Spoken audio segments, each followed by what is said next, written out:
এক সন্তানকে বিক্রি করে হবে অন্য সন্তানদের লেখাপড়া।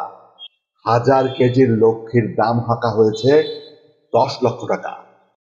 তো আমার গরু এবং আমার সন্তান দুটোই আমার সন্তানের মতো। গরু ছাড়তেই হবে আমাকে, কারণ তোর প্রতি আমার অনেক আশা। তোর পাশে আমি রাত নেই দিন নেই তোর পাশে থাকি।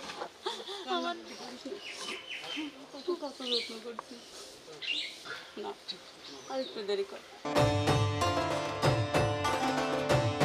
করোনার ধাক্কায় মালয়েশিয়া ফেরত স্বামী, কিন্তু ওই সময় রত্না খাতুনের বাড়িতে জন্ম নিল 7 লক্ষ্মী। নিজের 3 সন্তানের সাথে পরম যত্নে লালিত পালিত হয়ে বড় হতে থাকলো লক্ষ্মী। এখন সে বিশালাকার, দৈত্যাকার। মাত্র 3.5 বছরের লক্ষ্মীর ওজন 25 মনের উপর। গরুটা বানাতে ভারী কষ্ট লেগেছে গো, বেচারা আসলে গরিব মানুষ হিসাবে গরু বানাইছে, এটা আসলেই খুব ভালো লাগছিল আমাদের। তা বকনা বাছুর সহ 2টা গাভী কিনলাম 3 লাখ টাকা দিয়ে আমি খুবই কষ্ট করে। তারপরে আপনার গাভী 2টা থেকে আমার এই লক্ষ্মী।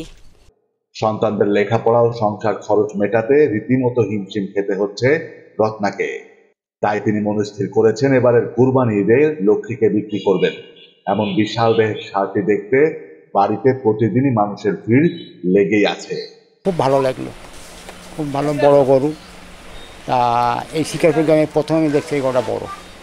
1000 কেজি ওজনের বিশাল আকার ষাঁড় লক্ষ্মীকে ধরে হাউমাউ করে কাঁদছেন মালিক রত্না খাতুন। কুরবানির ঈদে বিক্রি হবে এই কষ্টে তার সাথে কাঁদছে দৈত্যাকার ষাঁড়টিও। এমন বিরল দৃশ্য সবাইকে কিছু সময়ের জন্য স্তম্ভিত করে ফেলে। তোকে ছাড়তেই হবে আমাকে, কারণ তোর প্রতি আমার অনেক আশা। তোর পাশে আমি রাত নেই দিন নেই তোর পাশে থাকি।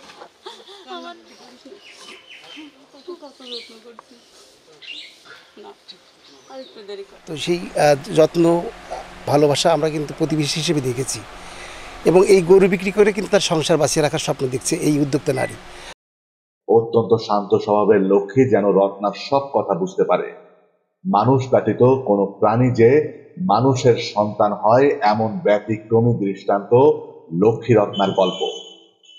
ঝিনাইদহের শিকারপুর গ্রামের নিজ বাড়িতে 3.5 বছর আগে জন্মেছিল আজকের 25 মনের বিশালাকার দেহের ফ্রিজিয়ান জাতের ষাঁড়টি। 3 বছর 3 মাস লালন পালন করেছে। দেশীয় খাদ্য খাবার দিয়ে আমরা তো এলো আস্তে আস্তে ছোটোর থেকে বড় করেছি, কোনো আজে বাজে কোনো খাবার আমরা খাওয়াই না। এরপর থেকে নিজের 3 ছেলে সন্তানের মতোই পরম যত্নে বড় হয় লক্ষ্মী।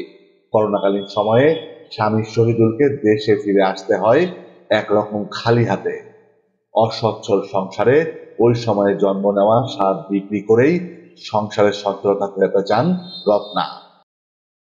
ইসের ভিতরে আছে আমি সংসারটাকে বাঁচাতে চাই এই গরু বিক্রি করে, যেহেতু আমার 3টে ছেলে পড়াশোনা করছে, বড়টার পিছনে অনেক খরচ। রত্নার দাবি, নিজেরা না খেয়ে থাকলেও ষাঁড়টিকে কখনোই কোনো অযত্ন অবহেলা করা হয়নি। সন্তানদের লেখাপড়ার খরচ চলবে লক্ষ্মীকে বিক্রি করে। দাম হাঁকছেন 10 লক্ষ টাকা। আমি দাম চাচ্ছি বেশি না, আমি 10 লক্ষ টাকা দাম চাচ্ছি।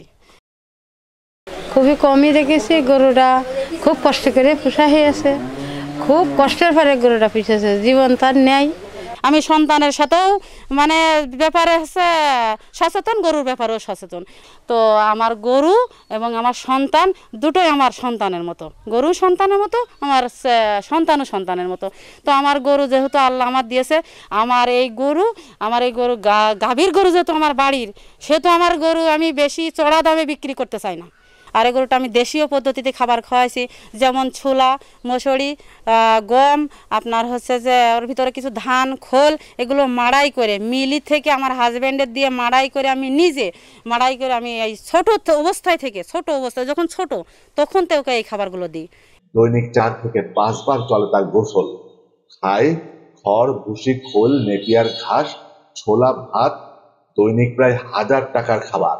সর্বোচ্চ এবং বিগ সাইজ অ্যানিমাল রয়েছে এবং সদর উপজেলার Ratna Khatun big fattening farm. প্রতিটা গরুর ওজন সেখানে 1 টন, এখানে এই সংখ্যা প্রায় 3 থেকে 4টি, যেখানে তারপরে 8 থেকে 10 লক্ষ টাকা বা 16 থেকে 17 লক্ষ টাকা তারা দাম হাঁকাচ্ছে। ইতিমধ্যেই 5-6 লক্ষ টাকা দাম উঠে গেছে, যে আমার শুধু প্রোডাকশন খরচ পেলে আমি বিক্রি করে দেবো।